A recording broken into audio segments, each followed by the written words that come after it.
뼈가 바스러지게 돈을 벌어 서울대 보내고 대기업 보내놨더니 대기업 상무가 된 큰아들은 수술비가 필요한 엄마에게 택시비 쓰라고 달랑 10만 원을 쥐어주고 500만 원짜리 골프채를 닦았습니다. 프랑스 유학을 마치고 강남에 프렌치 레스토랑을 차린 둘째 아들은 어머니 손에 달랑 5만 원짜리 한 장을 쥐어주고 바쁘다며 부이아의 피름으로 뛰어가 버렸습니다. 형들 뒷바라지 하는데 돈을 다 써버려서 공고를 졸업하고 택배 일을 하며 지하방에 사는 막내 아들은 울면서 노란 봉투를 꺼내왔습니다. 하지만 어머니의 가방 속에는 250억짜리 통장이 들어 있었습니다. 이야기가 궁금하시다면 구독과 좋아요 눌러주세요. 댓글로 지금 어디서 시청하고 계신지 소통해 주신다면 앞으로 더 좋은 영상 제작에 큰 힘이 됩니다. 경기도 의정부의 반지하 단칸방에 희미한 새벽빛이 스미고 있었습니다. 벽에 핀 곰팡이 냄새가 퀴퀴하게 코를 찔러왔습니다. 김영숙은 새벽 5시에 정확히 눈을 떴습니다. 천장이 너무 낮아 앉아 있어도 머리가 닿을 듯한 이 좁은 공간이 그녀의 전부였습니다. 전기장판을 켜면 전기가 나갈까 두려워 끄고 잔 탓에 손끝이 시렸습니다. 얇은 이불을 걷고 일어선 그녀는 부엌 겸 거실로 천천히 걸어 나갔습니다. 낡은 싱크대 옆에 작은 냉장고만이 덜컹거리는 소리를 내며 외로운 아침을 알렸습니다. 창문 밖으로는 고단한 삶의 무게를 지고 나서는 출근하는 사람들의 발소리가 들렸습니다. 구두 바닥이 아스팔트를 철컥거리는 소리가 좁은 방 안에 또렷하게 울려 퍼졌습니다. 그녀는 그 소리를 들으며 왠지 모를 서러움에 잠시 몸을 떨었습니다. 자신이 평생을 바쳐 키운 아들들도 저 사람들 틈에 있을 터인데 그녀의 삶은 여전히 이 어둡고 습한 공간을 벗어나지 못하고 있었습니다. 그녀는 현관문 옆에 달린 우편함으로 향했습니다. 매일 아침 습관처럼 우편함을 여는 일은 김영숙에게 늘 청구서를 확인하는 고통스러운 의식이었습니다. 우편함 안에는 공과금 청구서 2장과 함께 유독 깨끗하고 두툼한 흰색 봉투 하나가 들어 있었습니다. 봉투 겉면에는 단단하고 위험 있는 글씨체로 삼성 메디슨이라고 적혀 있었습니다. 그녀는 무슨 연유인지 짐작할 수 없어 별 생각 없이 봉투를 뜯었습니다. 안에 든 것은 깔끔하게 인쇄된 한 장짜리 서류였습니다. 서류 제목은 특허 로열티 정산 통보서였습니다. 눈을 아래로 내리자 그녀의 손이 맥없이 떨리기 시작했습니다. 기술료 일시 정산금이라는 항목 옆에 그녀의 눈을 의심케 하는 거대한 숫자가 찍혀 있었기 때문입니다. 그녀는 숫자를 세기 시작했습니다. 공의 개수가 10개였습니다. 250억 원. 250억 원이라는 글자가 눈앞을 아찔하게 만들었습니다.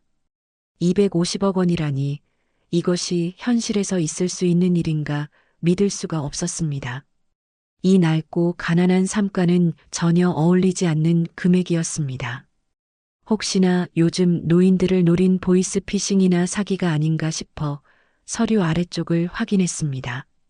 담당자 연락처와 특허 관리팀이라는 부서명이 명확하게 적혀 있었습니다. 그녀는 떨리는 손으로 전화기를 꺼내 번호를 눌렀습니다. 신호음이 길게 울린 후 차분하고 전문적인 목소리가 수화기 너머로 들려왔습니다. 삼성 메디슨 특허 관리팀입니다. 무엇을 도와드릴까요? 저 김영숙이라고 하는데요. 남편 배용준 씨 특허 관련해서 서류가 왔는데 김영숙은 목이 메어 간신히 말을 이었습니다. 상대방은 그녀의 이름을 듣자마자 상황을 파악한 듯 했습니다. 아, 배용준 씨 유족분이시군요. 네, 맞습니다. 서류에 적힌 금액은 정확합니다. 내일 오전에 저희 직원이 직접 방문하여 자세히 설명드릴 예정이었습니다. 정확히는 250억 원입니다. 지난 10년 넘게 정산되지 못했던 금액이 이번에 반영되어 일시불로 지급하게 되었습니다. 계약서는 내일 직접 가져가겠습니다. 그녀는 더 이상 아무 말도 할 수 없었습니다. 전화를 끊자마자 무릎에 힘이 풀려 그 자리에 주저앉았습니다. 심장이 터질 듯이 뛰었습니다. 그 순간 돌아가신 지 5년이 된 남편의 얼굴이 떠올랐습니다. 여보, 내가 만든 이 부품 언젠가 빛을 볼 거야. 남편이 평생을 바쳐 매달렸던 그 작은 부품. 30년 전부터 그는 심장 박동을 재는 센서 부품에만 미친 듯이 몰두했습니다. 당시에는 아무도 그의 발명에 관심 없었고 주변 사람들은 그를 미친 발명가라고 손가락질했습니다. 하지만 그는 결코 포기하지 않았습니다. 밤을 새워가며 설계도를 붙들고 씨름하던 남편의 모습이 그녀의 눈앞에 선명했습니다. 이 부품이 바로 지금 젊은 사람들이 건강을 위해 차는 스마트 시계에 필수적으로 들어가는 핵심 부품이 될 줄은 그때는 아무도 몰랐습니다. 다음 날 아침 10시 김영숙은 정갈한 차림으로 삼성 메디슨 특허 관리팀 직원 2명을 맞이했습니다. 의정부의 반지하 단칸방 입구에 정장을 차려입은 두 젊은이가 서 있는 모습은 낯선 이질감을 자아냈습니다. 직원들은 서류 가방에서 두꺼운 계약서 뭉치를 꺼냈습니다. 그들은 특허의 기술적 가치와 로열티 정산 과정을 차분하게 설명했습니다. 그녀의 남편 용준 씨가 개발한 심장, 박동 센서 부품은 이제 전 세계 스마트 시계의 핵심 기술로 자리 잡았다고 했습니다. 직원은 계약서의 핵심 내용을 짚어주었습니다. 고객님께서는 이제 이 계약서에 서명만 하시면 됩니다. 250억 원은 서명 후 사흘 안에 고객님 명의의 계좌로 입금될 것입니다. 그녀의 손은 사흘 전처럼 떨렸지만 이번에는 단호하게 펜을 잡았습니다. 남편의 30년 집념과 자신의 평생 헌신이 응축된 결과였습니다. 그녀는 서류에 또박또박 자신의 이름을 서명했습니다. 서명이 끝나자 직원들은 깊이 고개를 숙였습니다. 고생 많으셨습니다. 배용준 씨의 기술이 세상에 큰 영향을 미치고 있습니다. 감사의 말을 들었지만 김영숙은 왠지 모를 공허함에 휩싸였습니다. 250억 원이라는 금액이 현실이 되었음에도 그녀의 마음은 여전히 가난하고 불안했습니다. 직원들이 돌아간 후 텅 빈 방에 혼자 남은 그녀는 휴대폰으로 계좌 잔액을 확인했습니다. 곧 250억 원이라는 숫자가 찍힐 그 통장 잔고를 보며 그녀는 자신이 이 엄청난 부를 누릴 자격이 있는지 되물었습니다. 그녀는 축축한 이불 위에 앉아 지난 삶을 되돌아보았습니다. 이 돈은 그녀가 두 아들을 세상의 번듯한 자리에 올려놓기 위해 바친 시간과 눈물의 대가나 다름없었습니다. 큰아들 태진이 명문대 합격 통지서를 들고 왔을 때 그녀는 기뻐서 밤새 울었지만 이내 등록금 걱정에 앞이 캄캄해졌습니다. 남편은 여전히 부품만 붙들고 있었고 그녀는 더 이상 남편을 원망하는 대신 직접 나섰습니다. 새벽 4시 해가 뜨기도 전에 작은 몸을 이끌고 식당 주방으로 향했습니다. 뜨거운 물에 손이 갈라지고 세제를 많이 써서 피부는 늘 붉게 부어 있었습니다. 여보, 태진이 학비는 제가 벌게요. 당신은 그 부품만 놓지 마세요. 그녀는 남편에게 힘을 실어주었지만 정작 자신은 고통 속에 몸을 맡겨야 했습니다. 작은 아들 승환이 프랑스 유학을 고집하며 1억 5천만 원이라는 거금을 요구했을 때도 그녀의 고생은 멈추지 않았습니다. 승환은 프랑스 요리학교 에꼴 드 셰프에서 최고가 되어 돌아오겠다는 포부를 밝혔습니다. 그녀는 아들의 꿈을 꺾을 수 없었습니다. 그때부터 파출부 일을 시작했습니다. 남의 집 마루를 닦고 냄새나는 화장실 변기를 닦았습니다. 무릎에는 굳은 살이 박히고 쑤셨습니다. 특히 막내 지훈이 태어났을 때는 이미 집안에 빚이 쌓여 있었습니다. 더 이상의 지원은 그녀에게 불가능한 일이었습니다. 그래서 지훈은 공고를 졸업했고 새벽 배송, 물류센터에서 밤새 일하는 모습을 볼 때마다 그녀의 가슴은 찢어졌습니다. 태진이 유학비에 승환이 뒷바라지까지. 결국 막내는 대학 문턱도 못 밟게 했구나. 그녀는 지훈에게 미안해서 고개를 들 수 없었습니다. 이 모든 고생의 끝에 남편은 이 부품이 돈이 되면 지훈이한테 다 주라는 유언을 남기고 세상을 떠났습니다. 30년의 고생이 드디어 250억 원이라는 결과로 돌아왔지만 그녀는 기쁘지 않았습니다. 돈 앞에서 자식들이 혹시라도 탐욕스러운 모습을 보일까 두려웠습니다. 문득 며칠 전 이웃집 할머니가 그녀에게 건넸던 말이 다시 떠올랐습니다.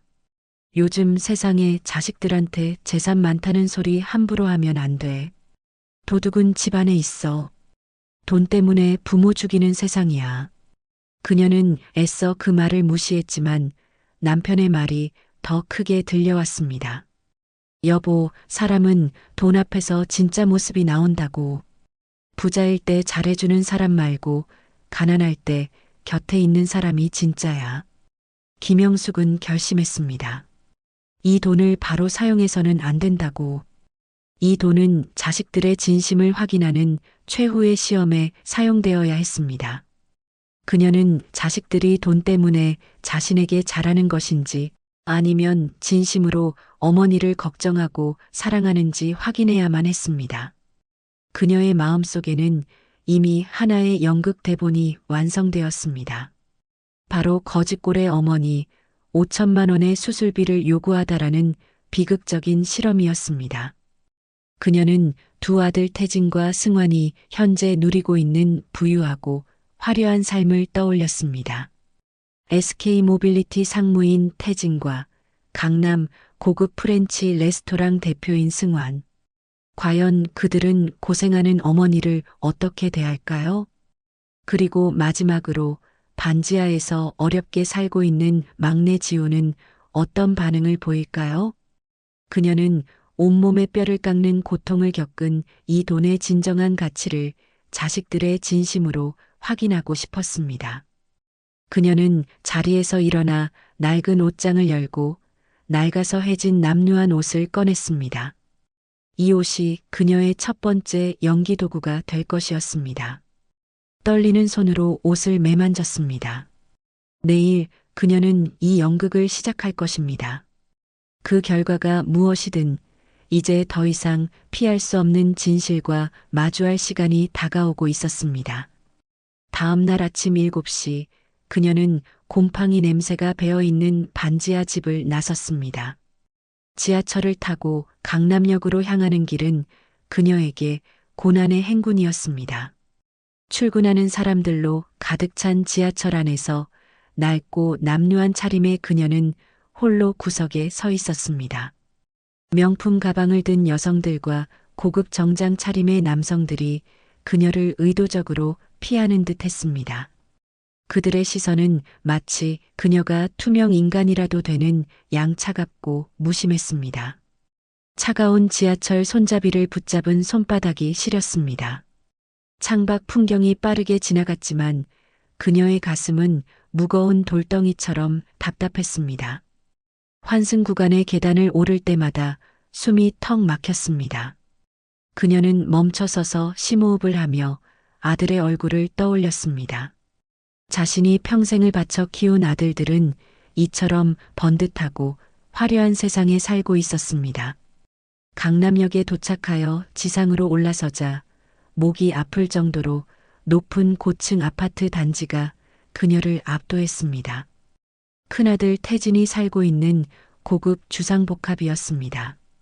평당 가격이 7천만 원이 넘는다는 말을 들은 적이 있습니다. 그녀는 무거운 발걸음을 옮겨 아파트 입구로 다가갔습니다. 오늘 하루가 끝나면 그녀는 아들들의 진짜 얼굴을 알게 될 것이었습니다. 경비실 문을 열자 50대쯤 되어 보이는 경비원이 고개를 들었습니다. 경비원은 남루한 차림의 그녀를 위아래로 훑어보며 표정을 굳혔습니다. 왠지 모를 불쾌감이 그의 얼굴에 스쳐 지나가는 듯 했습니다. 어디 가시려는 겁니까? 방문객은 성함과 호수를 대세요. 김영숙은 주눅 들지 않으려 애쓰며 대답했습니다. 김영숙이요. 아들네 집에 가는 길입니다.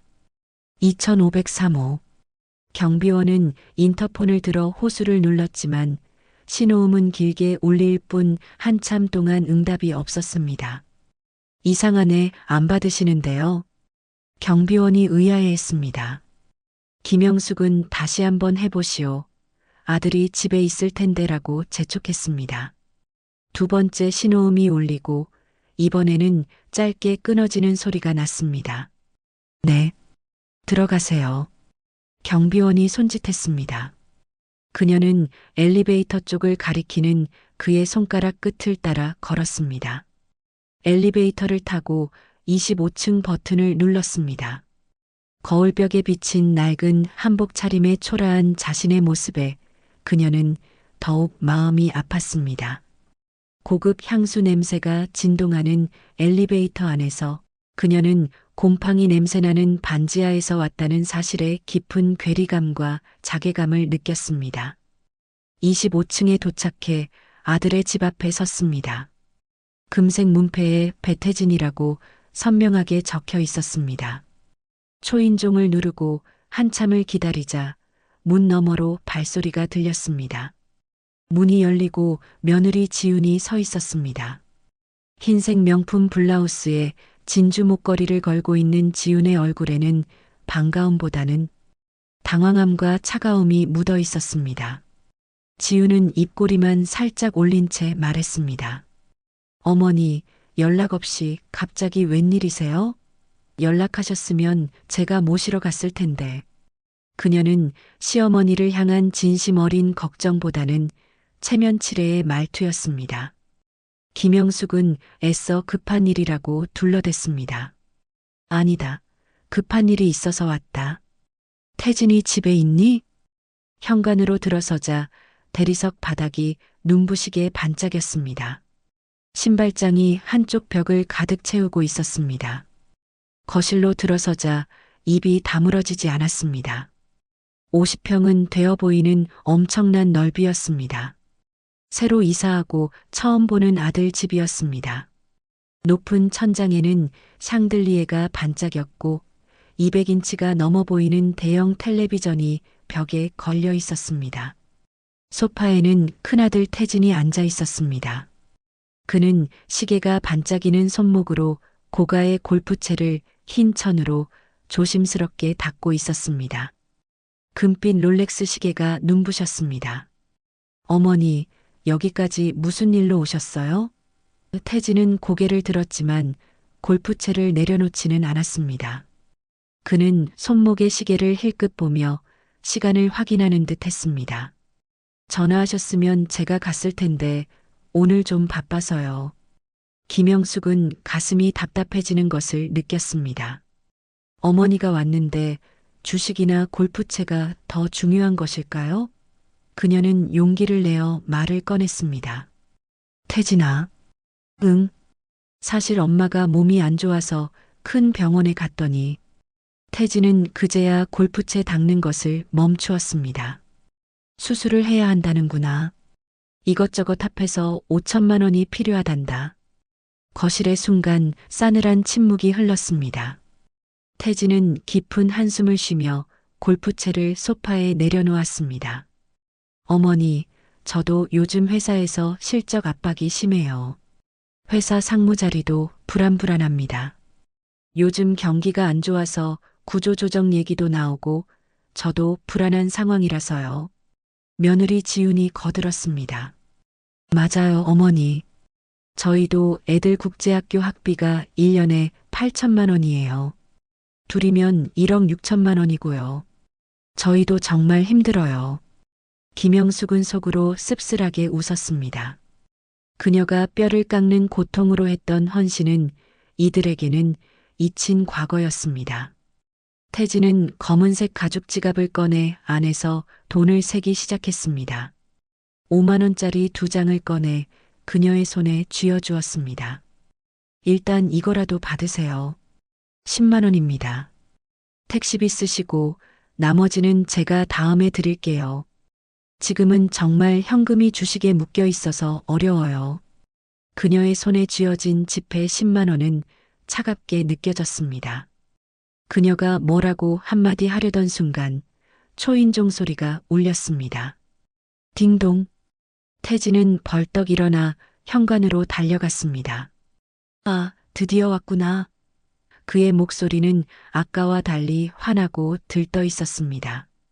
문이 열리고 골프채 배송 왔습니다라는 배달 기사의 목소리가 들렸습니다. 태진은 큰 상자를 들고 거실로 돌아왔고 지훈과 함께 상자를 뜯기 시작했습니다. 상자 안에서는 은빛이 번쩍이는 골프채가 나왔습니다. 지훈이 감탄하며 물었습니다. 여보, 이거 500만 원짜리 그거 맞지? 일본에서 주문한 거. 태진은 자랑스럽게 골프채를 들어 올렸습니다. 응, 맞아. 이번 주말 라운딩에 부사장님이랑 가는 거라서 좋은 거 들고 가야 해. 이 정도는 투자야, 투자. 두 사람은 환하게 웃었습니다. 그들의 환한 웃음은 김영숙의 가슴을 후벼 팠습니다. 그녀는 소파에 앉아 그 기막힌 광경을 지켜보았습니다. 손에 쥔 10만 원은 너무나 가벼워 마음이 천근만근처럼 무겁게 느껴졌습니다. 어머니의 수술비보다 아들의 골프채가 더 소중하다는 사실에 그녀는 피눈물을 흘리는 심정이었습니다. 어머니, 뭐라고 하셨어요? 태진이 그녀를 돌아봤습니다. 그녀는 애써 미소를 지었습니다. 아니다. 괜찮다. 엄마는 이만 가야겠다. 그녀는 후들거리는 다리로 자리에서 일어났습니다. 지훈이 형식적으로 벌써요? 점심이라도 하고 가시죠라고 말했지만 진심이 아님을 그녀는 알고 있었습니다. 아니다. 다른 데 들를 데가 있어서. 그녀는 현관으로 나와 신발을 신었습니다.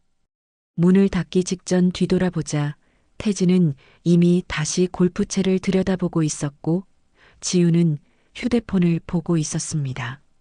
아무도 그녀를 바라보지 않았습니다. 문이 닫히고 그녀는 다시 엘리베이터를 탔습니다. 거울에 비친 자신의 얼굴은 창백했고 눈가는 이미 빨갛게 충혈되어 있었습니다. 손바닥에 놓인 10만 원을 보며 그녀는 억울함에 목이 메었습니다. 자식 잘 되라고 평생을 바쳐 헌신했지만 돌아온 것은 냉대와 이푼 돈이었습니다. 그녀는 눈물을 삼키며 다음 목적지를 향했습니다. 김영숙은 무거운 발걸음을 이끌고 지하철역으로 향했습니다. 손안의 10만 원은 그녀의 가슴을 짓누르는 고통 그 자체였습니다. 서울대 학비 뒷바라지로 바쳤던 세월의 무게가 겨우 이 작은 지폐 2장에 담겨 있는 듯 했습니다. 지하철 벤치에 앉아 그녀는 혼잣말을 했습니다. 태진이는 너무하구나. 그토록 냉정할 줄이야. 하지만 승환이는 다를 거야. 장사를 하니 사람 사정을 더 잘 알겠지. 그녀는 작은 희망을 억지로 쥐어짜내며 다음 아들 승환이 운영하는 고급 프렌치 레스토랑을 향해 지하철에 몸을 실었습니다. 열차가 역사역에 멈췄고 그녀는 지상으로 올라섰습니다. 두 번째 목적지는 강남의 화려한 번화가였습니다. 버스에서 내려 좁은 골목으로 들어서자 화려한 조명과 간판들이 줄지어 있었습니다. 그 중에서도 라 셰프라는 프렌치 레스토랑의 간판이 가장 눈에 띄었습니다. 금빛으로 빛나는 간판은 프랑스 요리학교 에꼴 드 셰프까지 다녀온 둘째 아들 승환의 화려한 성공을 대변하는 듯 했습니다. 그녀는 레스토랑 앞에 섰습니다. 유리문 너머로 가게 안이 보였습니다. 꽤 넓은 공간이 사람들로 가득 차 있었고 테이블마다 고급스러운 분위기가 흘러넘쳤습니다. 그녀는 심호흡을 한 뒤 레스토랑 문을 밀고 안으로 들어섰습니다. 따뜻하고 세련된 공기가 그녀의 얼굴을 감쌌습니다. 은은한 조명과 잔잔한 클래식 음악이 흘렀고 맛있는 고기 굽는 냄새와 고급 허브향이 섞여 후각을 자극했습니다. 깔끔한 유니폼을 입은 직원이 그녀를 맞이했습니다. 직원은 남루한 차림의 그녀를 보고 잠시 당황하는 듯 했지만 이내 형식적인 미소를 지었습니다. 어서 오세요. 예약하셨나요? 그녀는 떨리는 목소리로 대답했습니다. 아니요. 사장님 좀 뵙고 싶은데요. 사장님이요? 지금 제일 바쁜 피크타임이신데 혹시 무슨 일로 오셨는지. 어머니입니다. 그녀의 말에 직원은 깜짝 놀라며 주방 쪽을 힐끗 보았습니다. 아, 어머니시군요. 잠깐만 기다려주세요. 직원은 주방 쪽으로 뛰어갔습니다. 레스토랑 안을 둘러보던 김영숙은 아들의 성공에 놀라지 않을 수 없었습니다. 최소 200평은 되어 보이는 넓은 공간에 테이블이 20개도 넘었고 대부분 손님들로 가득 차 있었습니다. 손님들의 웃음소리와 접시 부딪는 소리, 은은한 대화 소리가 고급스러운 분위기를 연출하고 있었습니다. 주방에서 기름 튀기는 소리와 재료를 다듬는 소리가 들려왔습니다. 어머니, 뒤에서 목소리가 들렸습니다. 승환이 새하얀 셰프복을 입고 주방에서 나오고 있었습니다. 이마에는 땀이 송골송골 맺혀 있었고 손에는 국자를 들고 있었습니다. 그는 어머니의 초라한 행색이 자신의 고급 레스토랑 분위기를 해칠까봐 불안해하는 듯한 당황한 표정을 감추지 못했습니다. 승환아, 그녀가 먼저 말을 건넸습니다. 어머니, 지금 제일 바쁜 시간인데요. 연락이라도 주시지 그러셨어요.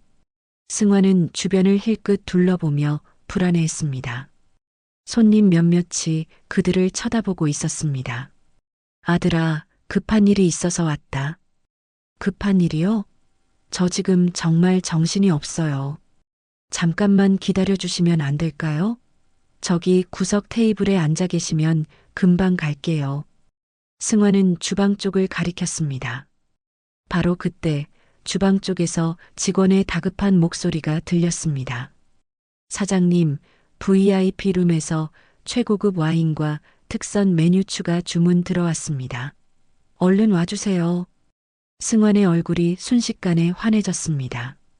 네, 지금 바로 준비합니다.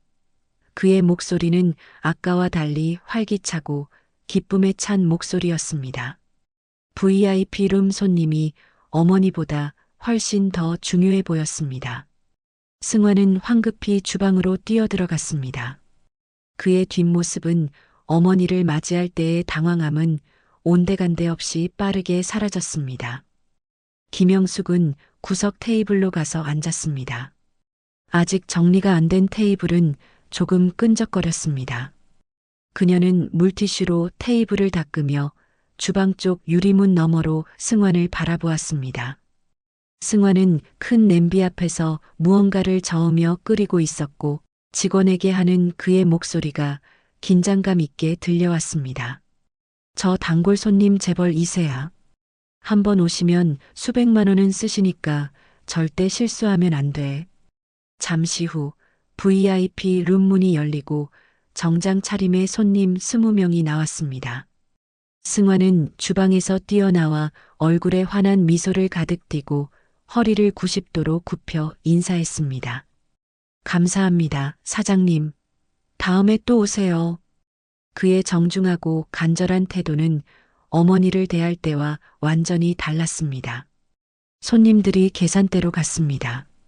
승환은 카드 단말기를 조작했고 영수증이 출력되자마자 찢어서 건넸습니다. 손님들이 나가자 승환은 영수증을 확인했습니다. 그의 얼굴에 만족스러운 미소가 번졌습니다. 영수증에는 380만 원이라는 숫자가 선명하게 보였습니다. 김영숙은 가슴이 답답해지는 것을 느꼈습니다. 잠시 후 승환이 앞치마로 손을 닦으며 그녀에게 다가왔습니다. 어머니, 오래 기다리셨죠? 그는 의자를 빼고 앉았지만 숨이 가빴습니다. 무슨 일로 오셨어요? 김영숙은 목이 메어 말을 꺼내기가 힘들었지만 태진에게 했던 말을 반복했습니다. 승환아. 응. 사실 엄니가 몸이 안 좋아서 큰 병원에 갔더니 수술을 해야 한대. 이것저것 합해서 5천만 원이 필요하다. 승환의 표정이 굳어졌습니다. 그는 고개를 숙이고 한참 동안 말이 없었습니다. 김영숙은 태진과 마찬가지로 승환 역시 어디가 아프신지 무슨 병인지 단 한마디도 묻지 않는 것에 깊은 절망감을 느꼈습니다.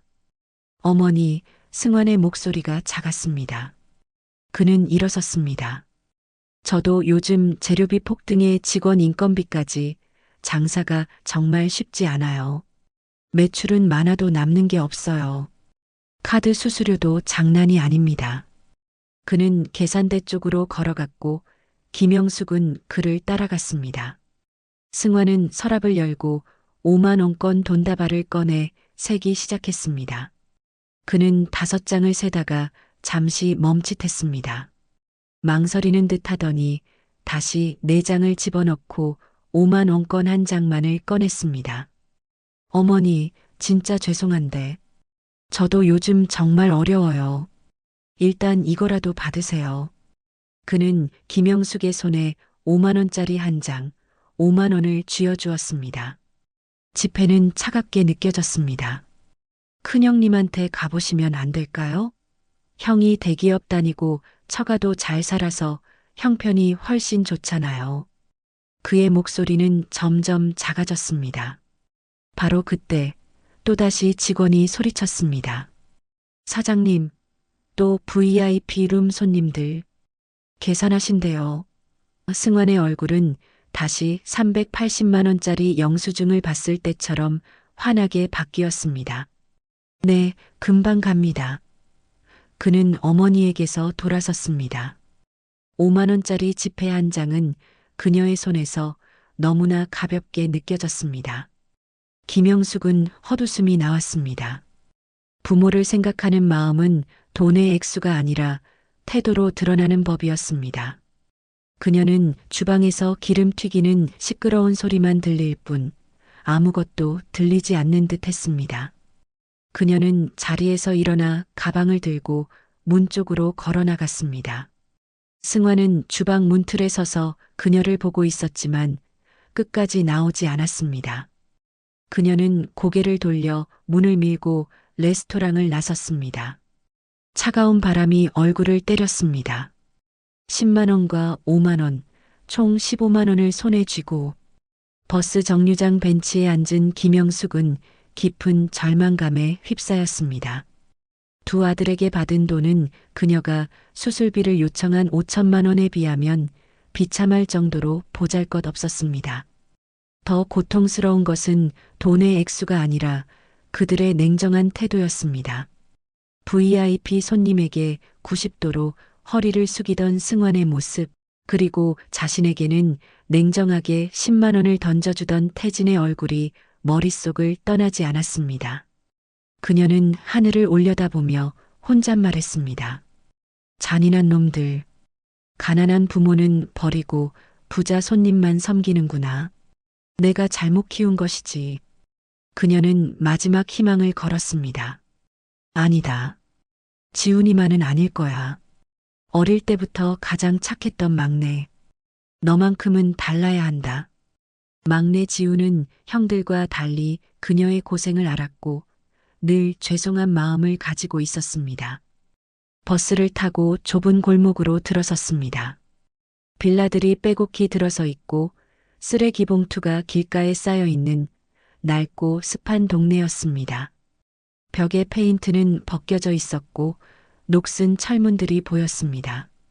막내가 사는 반지하 빌라 앞에 섰습니다. 녹슨 철문과 작은 창문, 땅 밑이라 습기가 많아 벽에는 이끼가 끼어 있었습니다. 곰팡이 냄새가 코를 찔렀습니다. 좁은 공간에 갇힌 듯 문 앞에 선 그녀는 왠지 모를 긴장감에 숨이 막히는 듯 했습니다. 초인종을 눌렀지만 한참을 기다려도 아무 대답이 없었습니다. 다시 초인종을 누르자 안에서 발소리가 들렸고 철컥 문고리 돌아가는 소리와 함께 문이 열렸습니다. 막내 지훈이 새벽 배송 물류센터 작업복을 입은 채 서 있었습니다. 눈 밑에 다크서클이 짙었고 야간 일로 지친 기색이 역력했습니다. 어머니, 지훈은 놀란 표정이었습니다. 그의 눈빛은 걱정과 염려로 가득 차 있었습니다. 갑자기 웬일이세요? 안색이 안 좋아 보이세요? 그는 형들과 달리 어머니의 안색을 먼저 살폈습니다. 지훈아, 급한 일이 있어서 왔다. 어머니, 일단 들어오세요. 지훈은 문을 활짝 열었고 그녀는 안으로 들어갔습니다. 12평쯤 되어 보이는 좁은 공간, 방 하나와 부엌 겸 거실이 전부였습니다. 창문이 작아 어두웠고 햇빛이 거의 안 들어왔습니다. 천장에는 아기 옷과 양말, 속옷 등 빨래가 잔뜩 널려 있었습니다.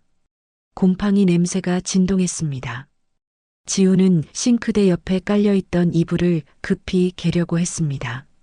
앉으세요. 자리가 좁아서 죄송해요. 김영숙은 이불 위에 앉았습니다. 축축한 느낌이 들었습니다. 지훈은 그녀 앞에 무릎을 꿇고 앉았습니다. 어머니, 제가 자주 찾아뵀어야 했는데 야간 일하느라 시간이 안 나서 죄송해요. 그의 눈가가 벌써 글썽였습니다. 그녀는 거친 굳은 살이 박힌 지훈의 손을 잡았습니다. 그 손은 그녀가 설거지하고 파출부 일할 때의 손처럼 고단함이 배어 있었습니다.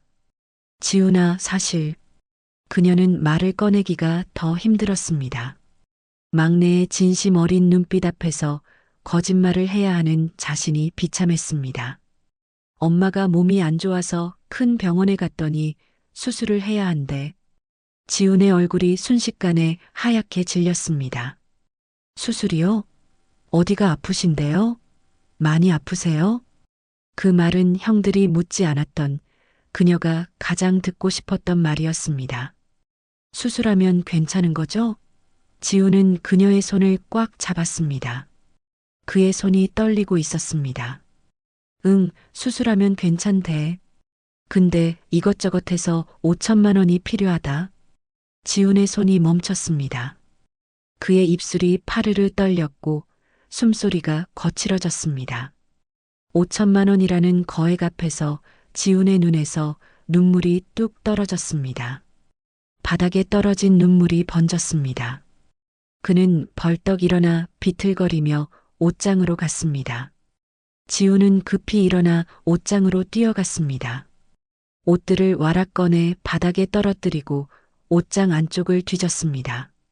낡은 갈색 종이 가방을 꺼내 다시 그녀 앞에 앉았습니다. 떨리는 손으로 가방 지퍼를 열었고 안에서 봉투 하나를 꺼냈습니다. 어머니, 이거. 그의 손이 제대로 움직이지 않았습니다. 봉투가 열리자 10,000원짜리와 50,000원짜리 지폐가 빼곡히 들어 있었습니다. 2,500만 원입니다. 지훈은 울면서 말했습니다.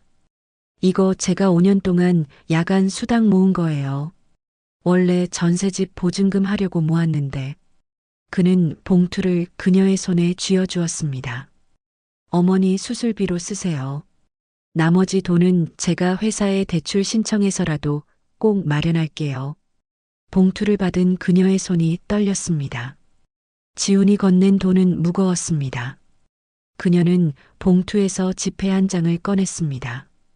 5만 원권이었지만 구겨지고 모서리가 찢어져 있었으며 검은 기름때가 묻어 있었습니다.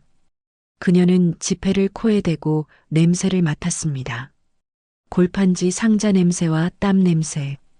이 돈 한 장 한 장이 지훈이 5년 동안 밤새 일하며 흘린 고생의 흔적이었습니다. 그녀의 눈에서 눈물이 뚝뚝 떨어졌대 묻은 지폐 위에 번졌습니다. 바로 그때 현관문이 열리며 며느리 다솜이 아기를 안고 들어왔습니다. 어머니, 오셨어요?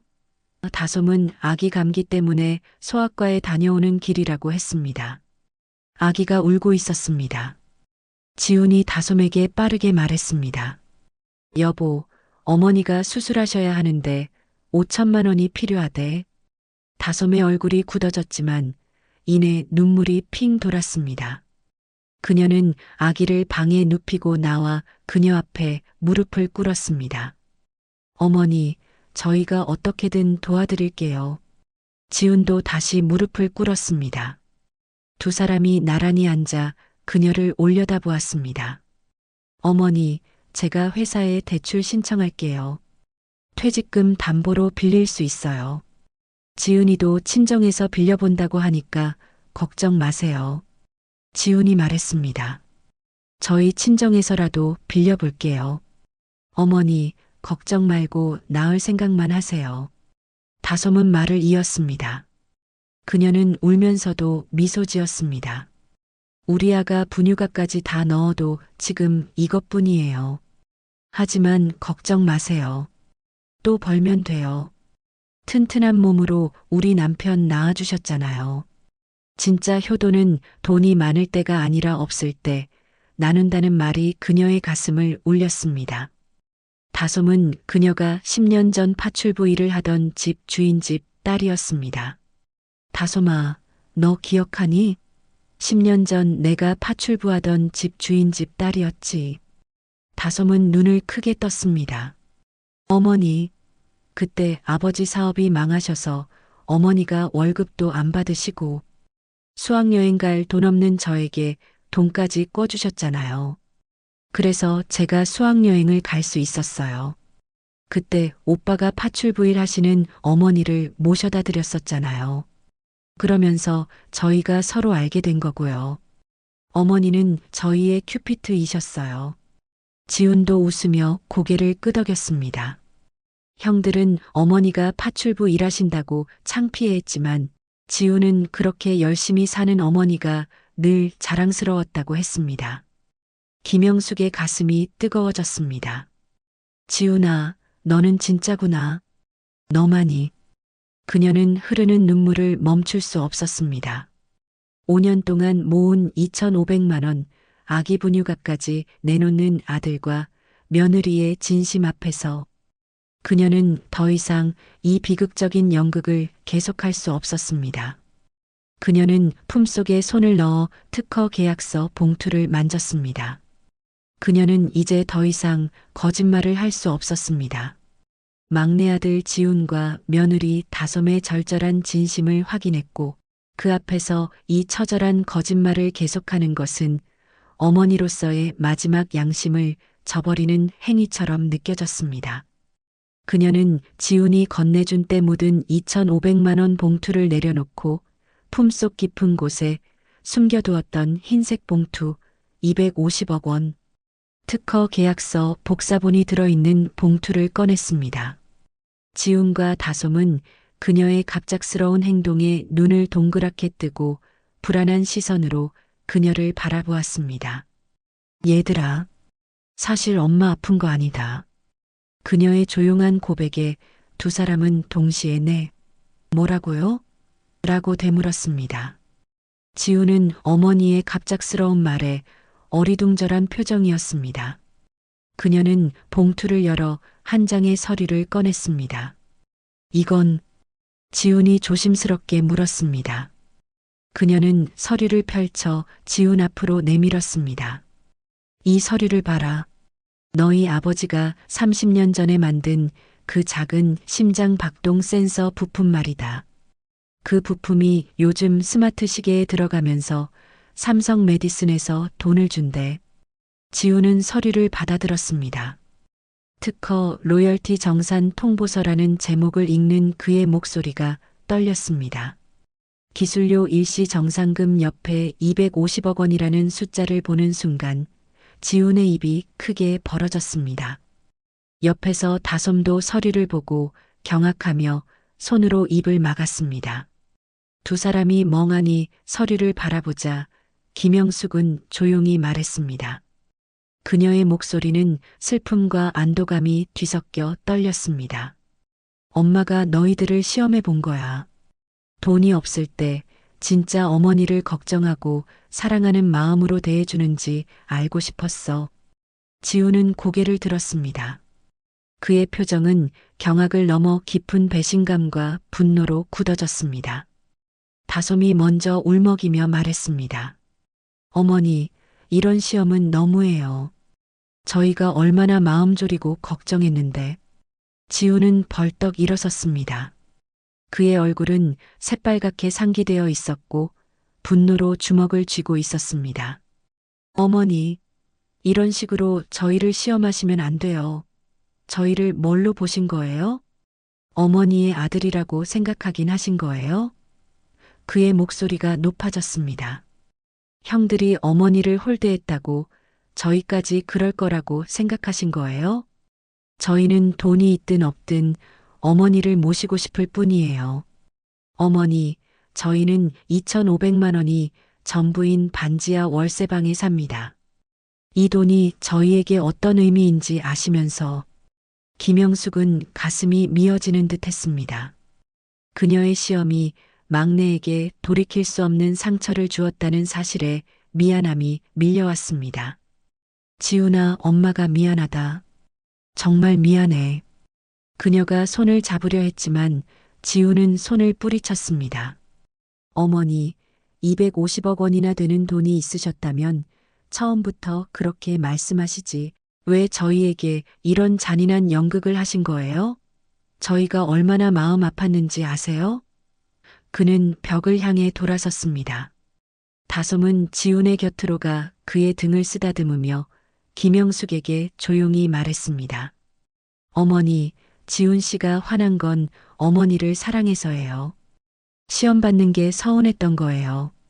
어머니 마음도 이해합니다. 바로 그때 지훈은 주머니에서 휴대폰을 꺼냈습니다. 형들한테도 알려야죠. 그는 빠르게 문자를 보냈습니다. 형, 큰형, 어머니가 지금 우리 집에 계세요. 수술은 거짓말이었대. 시험이었대. 아버지 특허로 250억 원이 들어왔대. 다솜이 놀라며 여보, 왜 그렇게? 라고 말했지만 지우는 차갑게 대답했습니다.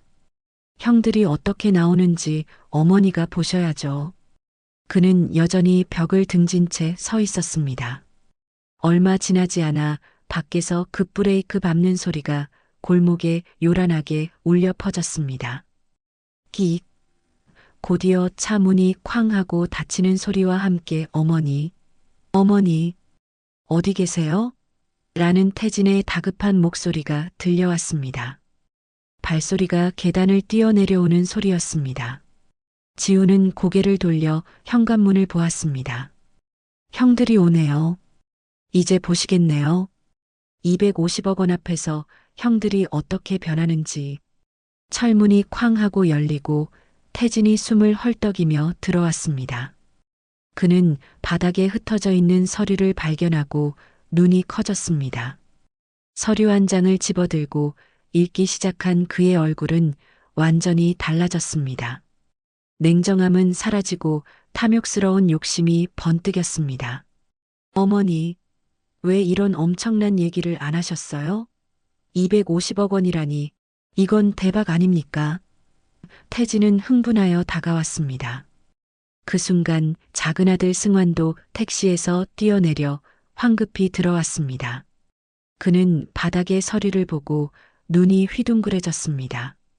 어머니, 정말 250억 원이에요? 이건 로또보다 대박 아닙니까?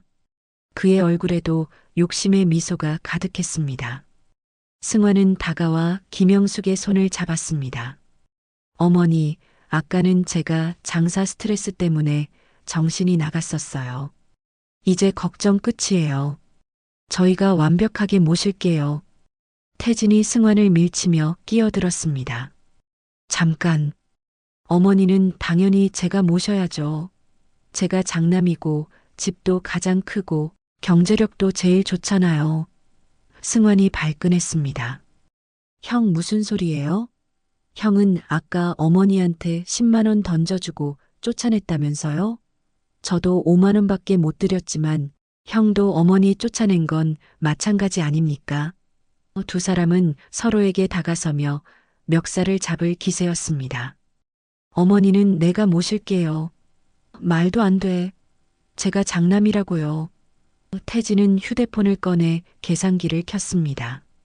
250억 원을 3으로 나누면 1인당 83억 3,333만 원이 넘는다는 숫자를 두드렸습니다. 그의 얼굴은 탐욕으로 일그러져 있었습니다. 지우는 멍하니 서서 떨리는 목소리로 말했습니다. 형들, 정말 부끄럽지 않아요? 돈 얘기 나오니까 갑자기 완전히 다른 사람이 됐잖아요. 태진은 지훈을 노려보았습니다.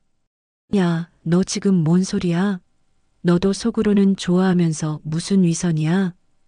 지훈은 주먹을 쥐었습니다. 저는 형들하고 달라요. 저는 어머니를 돈으로 보지 않아요. 김영숙은 싸우는 두 아들을 차갑게 지켜보았습니다. 그때 그녀는 품속에서 또 다른 노란색 봉투를 꺼내 들었습니다. 엄마가 할 말이 더 있다. 그녀는 남편의 유언장을 꺼내 들고 있었습니다.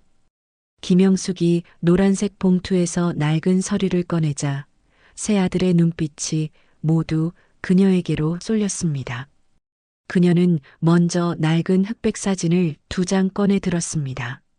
한 장은 부품을 들고 웃고 있는 젊은 남편의 사진이었고, 다른 한 장은 병원 침대에 누워있는 자신의 모습과 옆에 앉아있는 어린 지훈의 사진이었습니다. 그녀의 목소리는 떨렸지만 그 안에는 30년 헌신의 분노와 절규가 담겨 있었습니다. 반지하의 습한 공기 속에서 그녀의 이야기는 비수처럼 두 아들의 심장을 찔렀습니다. 이건 너희 아버지 사진이다. 이 부품 하나 붙들고 평생을 살았지. 사람들이 뭐라고 했는지 아느냐? 미쳤다고 했어. 쓸데없는 부품 붙들고 있다고. 파출부 일할 때 주인 집 마님은 남편 버리고 재혼하라고까지 했지.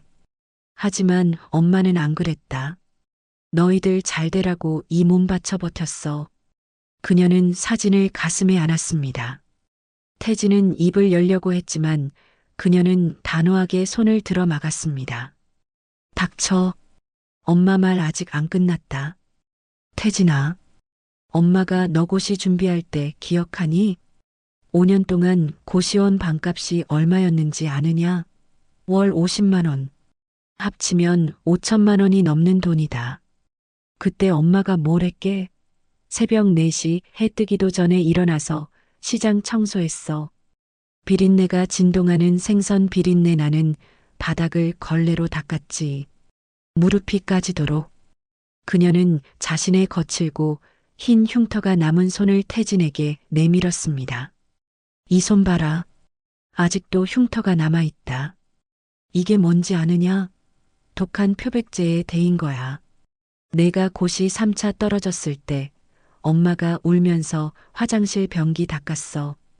우리 아들 제발 붙게 해달라고 빌면서. 태진은 자신의 오만함이 무너지는 충격에 바닥에 주저앉았습니다. 얼굴이 하얗게 질렸습니다. 어머니 몰랐어요. 몰랐으면 됐느냐? 그럼 엄마의 고통이 다 사라지느냐고? 그녀는 차갑게 웃었습니다. 승환에게 시선이 옮겨졌습니다. 승환아, 너는 어떠냐? 프랑스 유학 가서 3년 동안 한 번도 전화 안 했지. 내가 바쁘다고 했을 때 엄마는 쓰러져서 응급실에 있었다. 지훈이가 너한테 전화했는데 너는 지금 수업 중이에요 했잖아. 그녀는 병원 침대 사진을 승환에게 보여주었습니다. 이거 봐라. 내가 과로로 쓰러졌을 때다. 나는 13시간 서서 일하다가 쓰러졌지. 그때 엄마 옆에 누가 있었게? 어린 지훈이. 공고 1학년이 학교까지 팽개치고 병원에 와서 엄마를 간호했어. 지훈이가 그때 뭐라고 했는지 알아? 어머니, 저 대학 안 가도 돼요. 제가 돈 벌어서 어머니 편하게 해드릴게요. 고등학교 1학년짜리 애가 한 말이다. 너희는 성공하느라 바빴지만 지훈이는 엄마를 지키느라 모든 꿈을 포기했어. 마지막으로 그녀는 남편의 유언장을 펼쳤습니다. 찢어질 듯한 분노를 억누르며 그녀는 남편의 마지막 유언을 두 아들에게 들려주었습니다. 이게 뭔지 아느냐? 너네 아버지가 공증받은 유언장이다. 그녀는 떨리는 목소리로 읽어주었습니다. 본인 배용주는 이 부품으로 생기는 모든 수익을 막내 아들 배지훈에게 전부 상속한다. 큰아들 배태진과 작은아들 배승환은 이미 충분히 지원했다. 하지만 막내 배지훈은 집안 형편 때문에 제대로 못 키웠다. 이것이 아버지가 막내에게 해줄 수 있는 마지막 선물이다. 태진과 승환의 얼굴은 충격과 절망으로 하얗게 질렸습니다. 그녀는 유언장을 흔들었습니다. 법적 효력 있는 거야. 알겠니? 너희 아버지도 누가 진짜 효자인지 이미 다 알고 계셨다. 너희들 꼴 보니 정말 한심하구나. 250억 원 앞에서 완전히 미쳐버렸네. 엄마 수술비는 뒷전이고 돈 나눠 가질 생각만 하고. 그녀는 단호하게 선언했습니다. 이 돈은 지훈이와 다솜이에게 모두 준다. 한 푼도 남김없이 전부. 태진과 승환이 동시에 소리쳤습니다. 뭐라고요? 모두 다요? 어머니, 이건 너무 불공평해요. 법적으로도 상속은 자식들한테 똑같이. 시끄럽다. 아직 살아있는데. 무슨 상속 타령이야. 이 애미 죽으라고 고사를 지낼 놈들이구나. 김영숙은 소리쳤습니다. 눈물이 핑 돌았습니다. 이 돈은 내 돈이고 내가 주고 싶은 사람에게 주는 거야. 태진이 한 걸음 물러섰고 승환은 바닥에 엎드려 울부짖었습니다. 어머니, 제발 1,000만 원만이라도. 지훈이 앞으로 나왔습니다. 어머니, 저 이런 거액은 필요 없어요. 저희는 그냥 이대로도. 안 된다. 지훈아, 너만이 진짜 어머니를 사랑해줬다. 돈이 있든 없든 상관없이 말이야. 너희만이 받을 자격이 있어. 이건 내 아버지 뜻이기도 해. 태진이 마지막으로 다가와 외쳤습니다. 어머니가 정신 나가신 거 아니에요? 순간 반지하 방의 공기가 얼어붙었습니다. 뭐라고? 내가 정신 나갔다고? 그녀의 목소리는 얼음장처럼 차가웠습니다. 됐다. 이 손 이제 놓아라. 너희 둘은 이제 내 자식이 아니야. 영원히. 그녀는 돌아섰습니다. 다시는 내 앞에 나타나지 마. 태진과 승환은 비틀거리며 일어섰습니다. 어머니를 외치며 느리게 계단을 올라가는 두 아들의 뒷모습은 쓸쓸했습니다. 그들의 발소리가 멀어지고 골목은 다시 정적에 휩싸였습니다. 지훈과 다솜은 어머니를 부둥켜 안고 함께 울었습니다. 그로부터 일주일 후 지훈네 가족은 이사 날짜를 잡았습니다. 250억 원은 지훈의 계좌로 입금되었고 그들은 33평짜리 깨끗한 새 아파트를 계약했습니다. 이삿짐을 정리하던 어느 저녁 현관문 두드리는 소리가 들렸습니다. 지훈아, 나 형이다. 태진의 목소리였습니다. 지훈이 문을 열자 태진과 승환이 수척해진 얼굴로 고개를 숙이고 서 있었습니다. 어머니 계시지? 어머니 뵈러 왔어. 들어가도 되니? 김영숙은 지훈을 보고 고개를 끄덕였습니다. 두 아들은 조심스럽게 거실로 들어왔습니다. 김영숙은 차갑게 물었습니다. 왜 왔니? 태진은 고개를 숙이며 떨리는 목소리로 말했습니다. 어머니, 저희가 정말 잘못했어요. 일주일 동안 많이 반성했어요. 승환도 무릎을 꿇으며 울먹였습니다. 정말 죄송해요, 어머니. 한 번만 더 기회를 주세요. 그녀는 여전히 팔짱을 낀 채 단호했습니다. 돈 때문에 온 거 아니냐? 김영숙은 무릎 꿇고 있는 두 아들을 냉정하게 내려다보았습니다. 태진과 승환은 고개를 들지 못했고 그들의 얼굴에는 일주일간의 절연과 후회가 고스란히 드러나 있었습니다. 그녀는 자신이 평생 헌신했던 대가가 이들의 진심인지 아니면 단지 250억 원이라는 돈의 힘인지를 마지막까지 확인해야 했습니다. 돈 때문에 온 거 아니냐? 그녀의 차가운 질문에 태진이 고개를 저었습니다. 아닙니다, 어머니. 돈 때문이 아닙니다. 일주일 내내 저희가 얼마나 추악했는지 깨달았습니다. 어머니의 고생을 외면하고 저희의 사치와 체면만 생각했던 저희가 부끄러워서 견딜 수 없었습니다. 정말 어머니가 보고 싶어서 왔습니다. 승환 역시 울면서 말했습니다. 어머니, 정말 바뀔게요.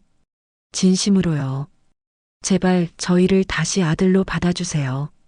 지훈이 조용히 나섰습니다. 어머니, 그래도 형들이잖아요. 지훈의 진심이 담긴 말에 김영숙은 한참을 생각했습니다. 그녀는 두 아들의 수척해진 얼굴과 후회의 눈물을 보았습니다. 그들이 지금 겪고 있는 고통이 진정한 깨달음에서 비롯된 것이라면 그녀에게는 아직 그들을 용서하고 다시 품을 책임이 남아 있었습니다. 좋다. 엄마 마음이 조금 움직였다. 하지만 조건이 있다. 그녀는 천천히 그러나 단호하게 말했습니다. 앞으로 매달 나를 찾아와라. 돈 얘기는 일절하지 마라. 그리고 진심으로 나를 대해라. 지켜보겠다. 평생 지켜볼 거야. 알겠느냐? 태진과 승환은 바닥에 머리를 조아렸습니다. 네, 어머니. 꼭 그렇게 하겠습니다. 감사합니다, 어머니. 그들의 목소리에는 절박함과 희망이 뒤섞여 있었습니다. 김영숙은 손을 내밀었습니다. 일어나거라. 이제부터 다시 시작하자.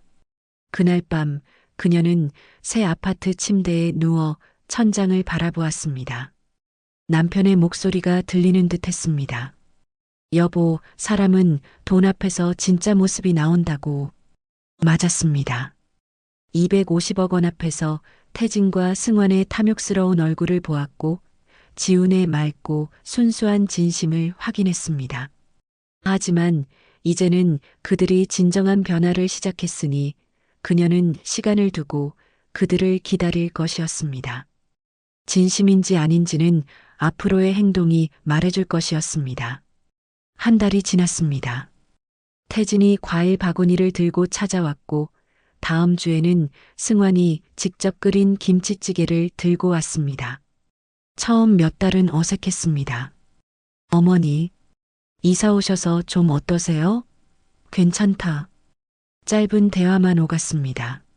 석 달째 태진은 혼자 찾아와 서툰 솜씨로 미역국을 끓여왔습니다.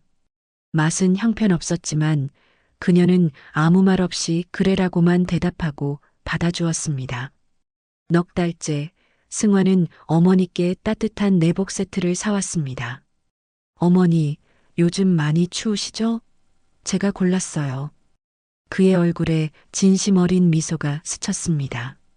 5달째 태진은 히터를 사왔지만 그녀는 지훈이가 이미 사줬다며 거절했습니다. 태진의 얼굴은 굳어졌지만 그는 곧바로 상자를 들고 쓸쓸하게 돌아섰습니다. 그녀는 아들이 실망하는 모습을 보며 마음이 아팠습니다. 7달째 태진이 부부 상담을 받고 있다고 고백했습니다. 어머니, 제가 돈에만 집착하는 게 문제였대요. 저희 부부가 잘못 살아왔어요. 이제는 바꾸려고 노력하고 있습니다. 그의 눈물이 그녀의 가슴을 뭉클하게 했습니다. 8달째 어느 토요일 아침 태진이 문 앞에 서 있었습니다. 어머니, 오늘 저랑 산책하시죠. 날씨 좋잖아요.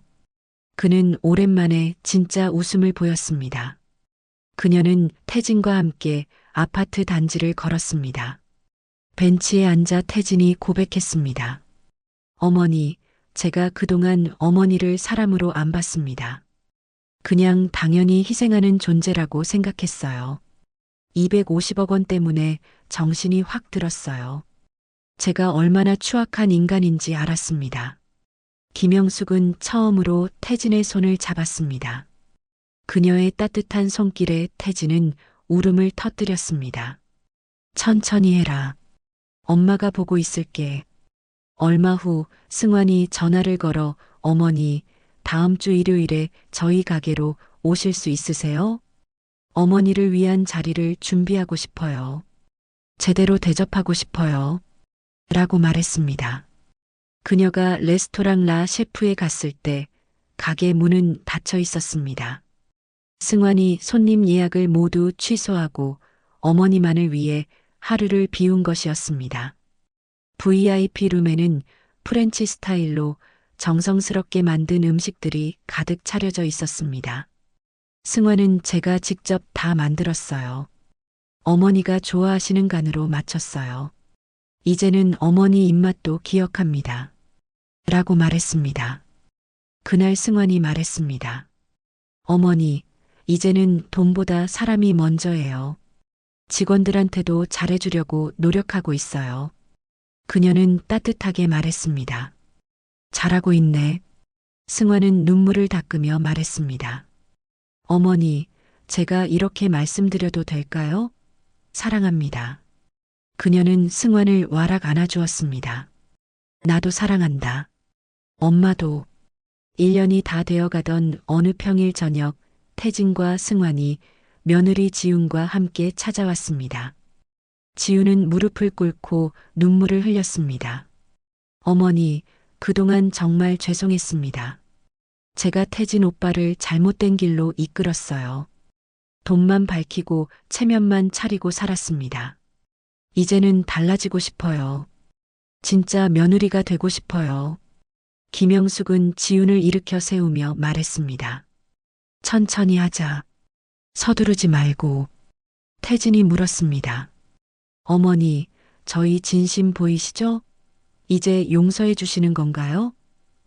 그녀는 한참을 생각했습니다. 용서는 이미 했다. 하지만 잊지 않았다. 지켜볼 거야. 계속 평생. 알겠지?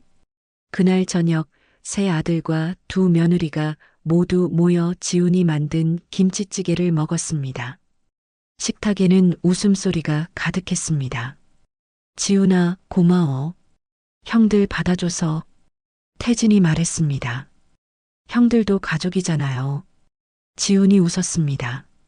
성훈이 끼어들었습니다. 미안해. 형들이 너무 못났어. 모두가 서로의 이야기를 들어주었습니다. 어머니, 행복하세요? 태진이 물었습니다. 그녀는 고개를 끄덕였습니다. 그래, 지금이 제일 행복하다. 너희들이 다 내 곁에 있으니까. 그날 밤 혼자 남은 거실에서 그녀는 창밖의 달을 보며 혼잣말했습니다. 여보, 우리 아들들 다 제자리 찾았어. 늦었지만 말이야. 눈물이 흘러내렸습니다. 그녀는 깨달았습니다. 250억 원은 세 아들의 진심을 확인할 수 있는 시험지였고 그 시험을 통해 그녀의 가족은 다시 하나가 된 것이었습니다. 이제는 돈이 아닌 따뜻한 마음이 이 가족을 지탱하고 있었습니다. 오늘 이야기를 끝까지 들어주셔서 감사합니다. 영상 보시고 느끼신 감정, 댓글로 함께 나눠주세요. 여러분의 한마디가 누군가에겐 큰 위로가 될 수 있습니다. 영상이 마음에 드셨다면 구독과 좋아요로 응원 부탁드립니다.